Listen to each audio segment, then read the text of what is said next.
عدم إقامة مباراة القمة التي كان محددا لها غدا الثلاثاء في 7 مساء بملعب استاد القاهرة الدولي، واعتبار الأهلي فائزا بالمباراة 2-0.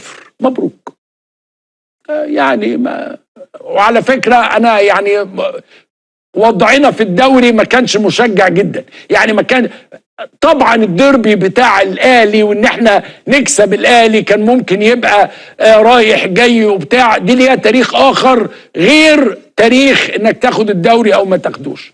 انما طبعا الزمالك كده رسميا هو خارج هذه المنافسة هذا العام. مسائل بقى اخلاقية، ولكن خسائر الزمالك هتبقى كتير كتير، والزمالك مش ناقص، الزمالك لسه معمول له وقف قيد، وطبعا الزمالك بيدفع ثمن اخطاء كثيره جدا. يعني كل عمليات وقف القيد دي ليها علاقه بناس كتير قبل مجلس الاداره ده، مشاكل كتير حصلت قبل كده. من الواضح ان الوضع في الزمالك صار سيئا، وواضح ان في اجماع على كده. حسنا، نتمنى لهم الاسوأ. التحكيم سيء؟ طب ما التحكيم خدم نادي الزمالك قبل كده في ماتشات قبل كده. انهي ماتشات كانت؟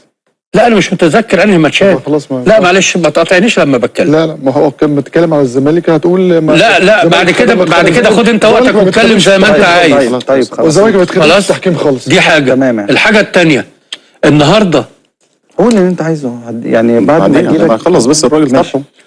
النهارده لما نادي الزمالك اصدر البيان دوت زي ما سيد بيقول في الجزئيه بتاعت الحكام، طب بقيه الجزئيات اللي هو قالها هيلعب ماتش يوم السبت؟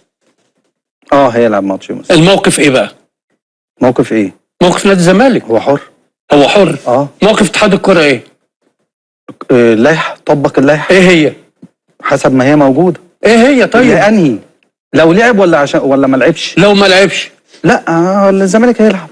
انا بقول لك لو ما لعبش يبقى اتحاد الكوره معلش الزمالك مش هيخش في اتحاد الكوره اتحاد الكوره ضعيف.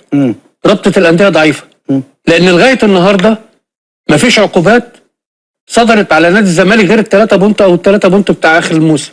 تمام. طيب الماديات بقى اللي حصل فيها خساره بالنسبه للنادي الاهلي، بالنسبه للرعاه، بالنسبه للبث التلفزيوني. يا باشا احنا نشكرهم ادونا 3 نقاط من غير ما نلعب وراح يسووا حاجه. الزمالك اهدى الاهلي بطوله الدوري ممتاز.